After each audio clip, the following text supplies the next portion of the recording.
काय करतो पंढरी भाई थांब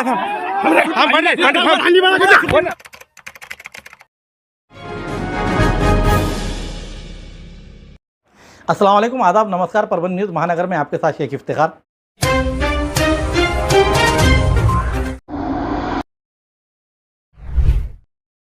राज्यातील सोयाबीन उत्पादक शेतकऱ्यांना मोठा दिलासा मिळाला आहे, कारण केंद्र सरकारने 90 दिवसात 13 लाख टन सोयाबीन हमी भावाने खरेदी करण्याचा महत्त्वपूर्ण निर्णय घेतला आहे। यामुळे राज्यातील सोयाबीन पिकवणाऱ्या शेतकऱ्यांना मोठा फायदा होणार आहे। शेतकऱ्यांनी पिकवलेले सोयाबीन नाफेड आणि SCCFच्या खरेदी केंद्रांवर खरेदी केले जाणार आहे। केंद्र सरकारने महाराष्ट्रासाठी सोयाबीनची किमान आधारभूत किंमत 4892 प्रति क्विंटल इतकी निश्चित केली आहे। केंद्र सरकारच्या या निर्णयामुळे सोयाबीनला चांगला भाव मिळण्याची आशा निर्माण झालेली आहे।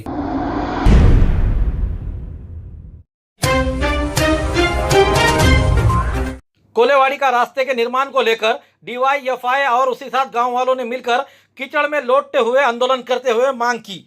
Democratic youth federation of India और पूर्णा तालुके के कानखेड़ ग्राम पंचायत के तहत आने वाले कोलावाड़ी के गांव वालों ने रास्ते में कीचड़ में लौटकर अपना आंदोलन करते हुए सरकार पर रोष जताया। भारत ने हाल ही में आज़ादी का अमृत महोत्सव मनाया, लेकिन कोलेवाड़ी लोग सवाल कर रहे हैं कि इस देश की हिस्सा है या नहीं। ये दुर्भाग्य की बात है कि आज़ादी के 76-77 साल बाद भी यहाँ पक्की सड़क तो दूर, अब तक कोई सड़क भी, कच्ची सड़क भी नहीं है। पिछले कुछ दिनों से democratic youth federation of India DYFI की और ग्रामीण लगातार विभिन्न प्रशासनीय विभागों में जाकर ज्ञापन दे रहे हैं, सीधी बात कर रहे हैं, लेकिन नतीजा कुछ नहीं निकला। वर्तमान सरपंच इन्होंने 2 दिन में ही मुरुम डालेंगे ऐसा कहते हुए नजरअंदाज करते हुए अभी तक किसी प्रकार का कोई मुरुम भी नहीं डाला गया। इसी कारणवश DYFI की ओर से आज आंदोलन का कदम उठाना पड़ा। दरअसल पता चला है कि ये सड़क 2019 में मातोश्री योजना के तहत स्वीकृत हो चुकी है और इस सड़क पर रोजगार गारंटी योजना के जरिए कई लाख रुपए का बिल वसूला जा चुका है,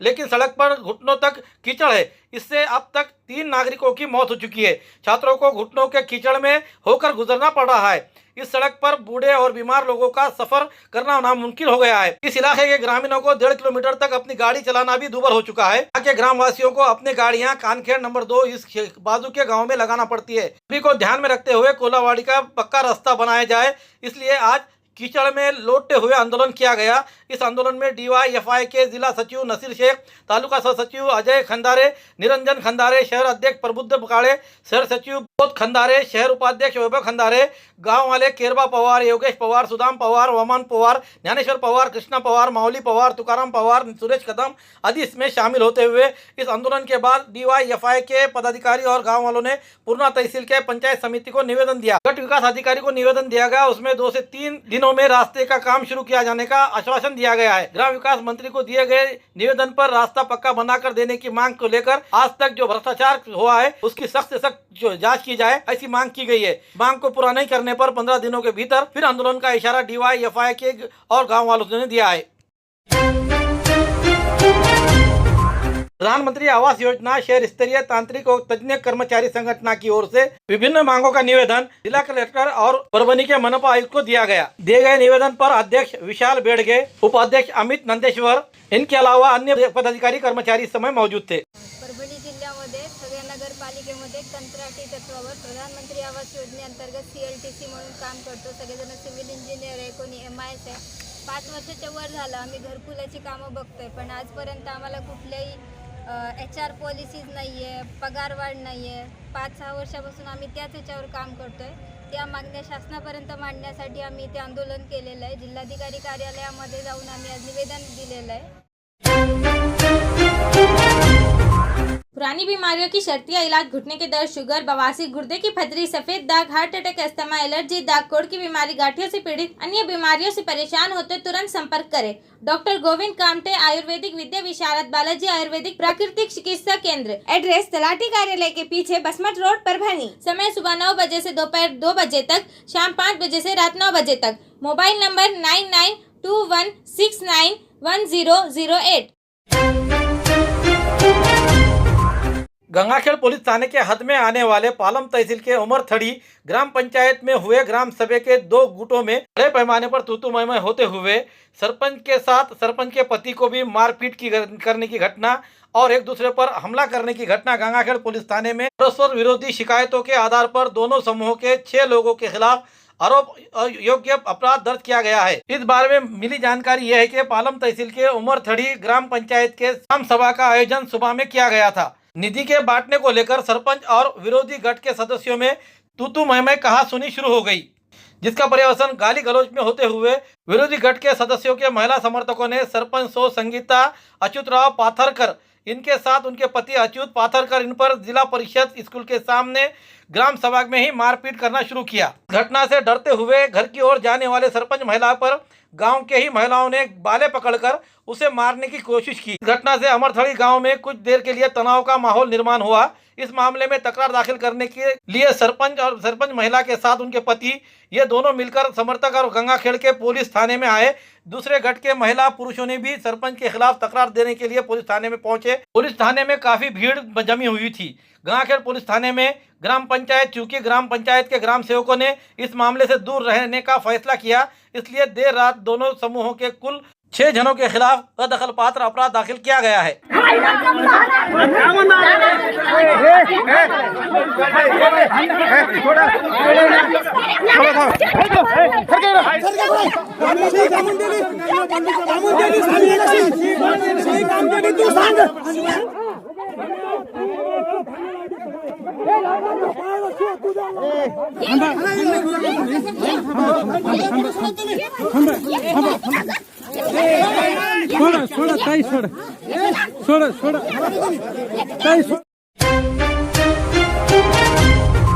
ताड़बुरगांव राष्ट्रीय महामार्ग 61 से लेकर देवड़गांव औचार सावरगांव पाड़ोदी पिंपलगांव मंगरूर राष्ट्रीय महामार्ग 61 रामे टाकड़ी हटकरवाड़ी से लेकर महामार्ग 248 को जुड़ाए जाने वाला रास्ता प्रजीमा 22 रोड 00 किलोमीटर से 34/150 किलोमीटर का पाथरी जिला परभनी से रास्ते का हो रहे कामों का नियोजन आराखड़ा के तहत काम न करते हुए गलत रास्ते से आराखड़ा तैयार करते हुए काम किए जा रहे हैं। इसको लेकर तकरारदार धोंडीराम तुकाराम मोरे किसान इसने तकरार देने पर आज तारीख 10 सितंबर 2024 के रोज जिला कलेक्टर को निवेदन दिया गया। दिए गए निवेदन पर महेंद्र वी सान के मराठवाड़ा प्रमुख मराठवाड़ा प्रदेश अध्यक्ष पंडित टोमके ढोंडीबा मोरे घुगे आदि के हस्ताक्षर मौजूद है। माननीय जिल्हाधिकारी साहेबांना आम्ही आताच निवेदन दिलेलं आहे। मंगरूळ ते लोहरा जे भूविकास कार्यालयामार्फत नकाशा तयार केलेला आहे त्या नियमानुसारच रस्ता झाला पाहिजे ही अशी आमची मागणी आहे। या ठिकाणी मागासवर्गीय शेतकरी मोरे या ठिकाणी आहेत आणि आज मागासवर्गीयांसाठी जमीन देण्याचे कायदा लागू केलेला आहे आणि मागासवर्गीयांची कशा प्रकारे उन्नती झाली पाहिजे ही काळजी घेत असताना या ठिकाणी मोरे गोरगरीब शेतकरी यांच्या शेतातून जाणून बुजून रस्ता घालण्याचं काम चालू आहे। तीच आम्ही जिल्हाधिकारी साहेबांना आता निवेदनात म्हटलं की तो रस्ता तुमच्या भूविकास कार्यालयामार्फत नियमानुसारच झाला पाहिजे, अन्यथा आम्ही या ठिकाणी आपल्या कार्यालयासमोर आंदोलन करणार आहोत। खूबसूरती का राज डॉक्टर हाशमी के पास। बालों का झड़ना, चेहरे के दाग व धब्बे, दीगर समस्याओं का इलाज हमारे पास। हमारे अपने बनाए हुए प्रोडक्ट 100% नेचुरल, कुदरती तौर पर इलाज बगैर किसी साइड इफेक्ट के साथ पूरी तरह से कुदरती व खालिश प्रोडक्ट्स आपके सामने बनाए जाएंगे। हमारे खुद के बनाए हुए प्रोडक्ट शिकाकाई, रीठा, आंवला, मेथी, गुड़हल के फूल, भिंगरा, एलोवेरा के जरिए हर्बल ऑयल वो हर्बल शैम्पू बालों का झड़ना व डैंड्रफ को खत्म करने के साथ सर की खुजली को खत्म करे। पतले बालों का इलाज फायदेमंद है, साथ ही बालों को लंबा, घना और खूबसूरत बनाए। चेहरे के दाग धब्बे, कील, मुहासे, रूखी त्वचा वो चेहरे की झुर्रियां खत्म करे, साथ ही चेहरे को खूबसूरत बनाता है। खूबसूरती का राज डॉक्टर हाशमी के पास। हमारे पास ऑयल मशीन है जिससे हम आपकी लाए गए खोपरा, कलौंजी, बादाम व अन्य सामग्री का तेल निकाल कर देंगे आपके सामने। एड्रेस डॉक्टर हाशमी मिनाज, खान साहब बिल्डिंग के पीछे, दरगाह रोड, परभनी। 8421522947 8669131304। मिलने का समय सुबह 9 बजे से दोपहर 2 बजे तक और शाम 5 बजे से रात 9 बजे तक। बिल 2024 के खिलाफ जन जागृति अभियान और ओबीसी मुस्लिम एकता संवाद का आयोजन 9 सितंबर 2024 सोमवार के रोज रात 9 बजे B Raghunath hall SP office के सामने बसमत रोड स्थित आयोजित किया गया था। इस कार्यक्रम के आयोजक मोहम्मद गौस जैन अध्यक्ष जैन फाउंडेशन परभनी इन्होंने आयोजित करते हुए all India Muslim OBC organisation के प्रमुख शब्बीर अंसारी साहब इनके भव्य सत्कार का सम्मेलन के साथ शब्बीर अंसारी लिखित मंडलनामा इस किताब का विमोचन करते हुए यहाँ बांटे गए। प्रमुख अतिथि के तौर पर फॉरेस्ट ऑफिसर तहसीन अहमद खान, रिटायर्ड डीवाईएसपी नूर अहमद खान, सभापति गुलाम मोहम्मद मिट्ठू, शेख वसीम भाई, उप महापौर भगवान राव वाघमारे, विशाल Budhwant, Abdul Khalid Rashid sahab, doctor Dharmraj Chauhan, Mohammad Iqbal sir, Syed Farooq OBC जिला अध्यक्ष, मोइन मौली नगर सेवक इस समय मंच पर मौजूद थे। कार्यक्रम की शुरुआत तिलावत कुरान पाक के आयत से की गई। आए हुए सभी अतिथिगणों का सत्कार गौन फाउंडेशन की ओर से किया गया। आज के इस प्रोग्राम के मेहमान खुसूसी और वो रवा जनाब शब्बीर अंसारी साहब, जिन्होंने अपनी जिंदगी का पूरा वक्त जो है ओबीसी समाज की तरक्की और उन्नति के लिए और हुकूमत महाराष्ट्र से जद्दोजहद करने में लगा दी। और जब उसके बाद जो हालात आए उसके बाद उन्होंने वक्फ तहरीक की हैसियत से भी जो है बहुत बड़ा काम महाराष्ट्र के अंदर किया। ये काबिल मुबारकबाद है और आज भी वो अपनी इस उम्र की इस मंजिल में भी जो है ये जद्दोजहद कर रहे हैं। आप ये चाहते हैं कि वक्फ एक्ट को समझें, आप जो है ये चाहते हैं कि ओबीसी के इत्तेहाद को हम समझें। देखिए किन दो मामलात हैं, मैं कहां से शुरू करूं।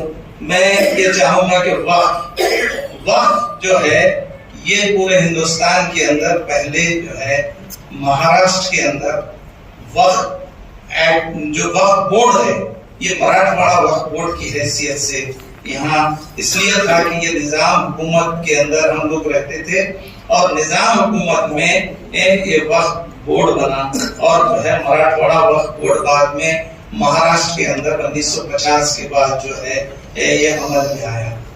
ये बम्बई या अलग इलाकों में वहां जो वक्फ की शक्ल थी वो ट्रस्ट की शक्ल में थे और जो है लोग जो है ट्रस्ट रजिस्टर्ड थे और रजिस्टर्ड ट्रस्ट की शक्ल में या तो उसके जिम्मेदारान थे। और यहाँ जो वक्फ है वो वक्फ जो है मुतवलियों की शक्ल में और उसकी शक्ल में जो है यहाँ महाराष्ट्र के अंदर वक्फ है। वक्फ का मराठवाड़ा का जो वक्फ है ये दो मानात पर है। वो एक तो जो है खिदमत माश और खिदमत उसके दो मानात हैं।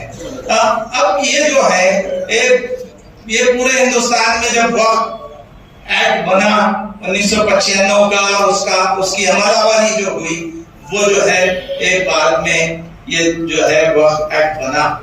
अब ये वक्फ एक्ट में भी हम ये आज जो है हुकूमत जो बीजेपी की हुकूमत है और जिसने इसको तरमीम किया है और हम ये चाह रहे हैं कि ये वक्फ एक्ट न बने, क्योंकि ये वक्फ एक्ट में बहुत सारी चीजें ऐसी है कि जिससे जो है फायदा पहुंच सकता है।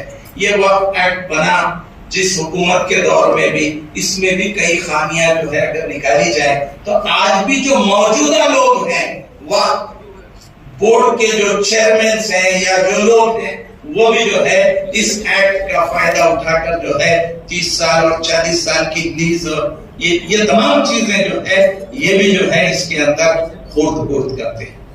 ऐसी बात नहीं है कि मगर आज जिस अंदाज में इस वक्फ एक्ट को खत्म करने की कोशिश की जा रही है ये जो है इस पर हमको समझने की जरूरत है। सवाल आज यहाँ मुनक़्क़द किया गया उस सिलसिले में मैं ये कहूंगा कि जो है हमको एक जगह आना चाहिए, अपने तमाम मसाइल को बाजू में रखकर एक जगह आना चाहिए और जो है हमको ओबीसी और मुस्लिम समाज को जो एक जगह आकर अगर हम कुछ कर सकते हैं तो आने वाले महाराष्ट्र के इलेक्शन में जो है हम चेंज ला सकते हैं। ये काम अगर होता है तो इसके लिए हम ये कहते हैं कि हम शब्बीर अंसारी साहब के साथ हैं। वो जो भी फैसला करेंगे मुसलमान जो है ये उनका साथ देंगे इंशाअल्लाह। और के जो है राह दुश्वार दूर है मंजिल, हर कदम को संभालना होगा और पांव में हर चुभा हुआ कांटा चलते चलते निकालना होगा। खुदा हाफिज़, शुक्रिया। सबसे पहला और बड़ा मुद्दा ये है कि हुकूमत हिंद की तरफ से जो वक्फ बोर्ड वक्त जो बिल है उसको अमेंडमेंट के लिए उन्होंने पहले तो अमेंडमेंट करने की कोशिश की, और क्योंकि अपोजिशन स्ट्रांग था इस वजह से फिर उनकी जो वहाँ पर मामला अगर बराबर से नहीं जमा तो उन्होंने जॉइंट कमेटी बना दी। मैं आप लोगों को ये बताना चाहता हूँ कि वक्फ बोर्ड एक अलग चीज है और वक्फ बिल एक अलग चीज है। वक्फ बोर्ड प्रॉपर्टीज का मालिक नहीं है, कस्टोडियन है। हो सकता है कि हमारे जहनों में, हमारे दिल में वक्फ बोर्ड को लेके कुछ ऐसी चीजें आए जहन में, उनके काम को लेकर, उनके तरीक़ेकार को लेकर या उनकी ईमानदारी को भी लेकर ऐसी बहुत सी चीजें आई, हो सकता है। मगर मैं ये बताना चाहता हूं कि वक्फ उस प्रॉपर्टी को बोला जाता है जो अल्लाह के नाम पे वक्फ की जाती है, और उसके बाद से वो जो प्रॉपर्टी है, चाहे वो पैसे की शक्ल में हो, चाहे वो जमीन की शक्ल में हो, या चाहे वो फिर किसी और जायदाद की शक्ल में हो, एक बार वो अल्लाह के नाम पे अगर वक्फ की गई तो फिर वो ता क़यामत तक वो जमीन, वो जायदाद, वो सिर्फ अल्लाह की रहेगी। और मुझे ये लगता है कि अल्लाह की जो जमीन है वो हमारी जवाबदारी है, हमारी जिम्मेदारी है कि हम, हमारी जितनी ताकत है, छोटी मोटी जो भी ताकत है, अगर उस जमीनों के खिलाफ, उस जायदाद के खिलाफ अगर हुकूमत हिंद अगर गलत नियत रखती है और गलत तरीके से उस जमीन को हड़पने की नियत रखती है, तो हम एहतजाज करें, हम अपनी ताकत के हिसाब से उस बिल का अपोज करें। अगर हिस्सेदारी चाहिए सत्ता में, अगर हमको हिस्सेदारी चाहिए सियासत में, और हमको अगर हमारा रिप्रेजेंटेशन करना है सामाजिक लेवल पर, तो हमको पॉलिटिकल ताकत भी लगेगी, समाज में कुछ ऐसे घटक भी हमारे साथ लगेंगे जो आपके दर्द को समझते हो, आपके दुख दर्द को समझते हो, आपके परेशानियों को समझते हो, और आपके साथ कंधे से कंधा लगाने की ताकत रखते हैं। तो मुझे ऐसा लगता है कि आज ये वक्त की जरूरत है कि जो गैर मुस्लिम समाज में जो ओबीसी घटक है, जो सबसे बड़ा घटक है, वो समाज किसी न किसी वजह से, चाहे उसमें हमारा अप्रोच ना रहा हो उनकी तरफ, या हमने पहल न की हो, या उनकी तरफ से कुछ पहल ना हुई हो, मगर एक जो गैप है, एक हमारे और उनके बीच में जो दूरियां हैं, उस दूरियों को दूर करने की ये पहली छोटी सी कोशिश है। इंशाअल्लाह ये आपको तादाद में भले कम लग रही हो, मगर ये खतरा धीरे धीरे समंदर की शक्ल इंशाअल्लाह इख्तियार करेगा, क्योंकि हमारी नीयत सिर्फ इसमें यही है कि दो समाजों के बीच में की जो दूरी है वो कम हो, वो खत्म हो, और दोनों समाज एक दूसरे की परेशानियों को, एक दूसरे की ताकत को समझकर एक दूसरे के साथ में आए। और कुछ दिन पहले ही जो चेयरमैन बना है, होश उड़ जाएंगे, होश उड़ जाएंगे।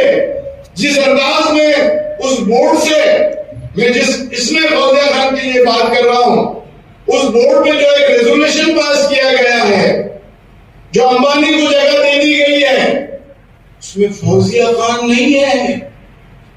ये सारे लोगों ने दस्तखत कर दिए, रेजोल्यूशन पास कर दिया, अभी खामोशी में है वो, आने वाला है, आज नहीं कल है, पूरी तरीके से, पूरे दबाव से। जो चेयरमैन बना है उसकी सिग्नेचर है उसके अंदर, जिसने अंबानी को जगह दे दिया है, क्या वो चेयरमैन उनको एक्सेप्ट है? नहीं है। कोई महाराष्ट्र में मुसलमान तंजीम जो उसके खिलाफ आवाज उठाए? है कोई मुसलमानों में कोई लोग जो उसके खिलाफ आवाज करे? है कोई मुसलमानों में कोई बड़े लोग कि भाई ये इलीगल हो रहा है, गलत हो रहा है? एक ही तहरीक है, तहरीक औकाफ, जिसने उस चेयरमैन के खिलाफ हाई कोर्ट में रिट पिटीशन दाखिल की है, और वो जवाब के साथ की है। एक मैडम का दफ्तर में हुआ, फौजिया खान वहां पार्लियामेंट में थी। रूल्स ऐसे हैं, कानून है के कि जिस वक्त पार्लियामेंट चलता है तो आप मीटिंग नहीं ले सकते, तो आपने मीटिंग रखी कैसी? वो कैसे आएगी? नहीं थी फौजिया खान मीटिंग, तीन ही लोग थे, तीन ही लोगों के चेयरमैन बन गए। हो सकता है क्यों हम खामोश हैं? और यही वजह तो है ये बिल लाने का मकसद है, हम लोग आवाज नहीं उठाते। वो लेटर में इंदिरा गांधी ने लिखी थी कि मैं बहुत फिक्रमंद हूं। कोई नहीं कहेगा ये बात, वो तहरीक औकाफ से शब्बीर अंसारी ही कह सकता है। जो आप सब बोल रहे हैं तरमीमी बिल के बारे में बात कर रहे हैं, वो कोई भी नहीं बता सकेगा।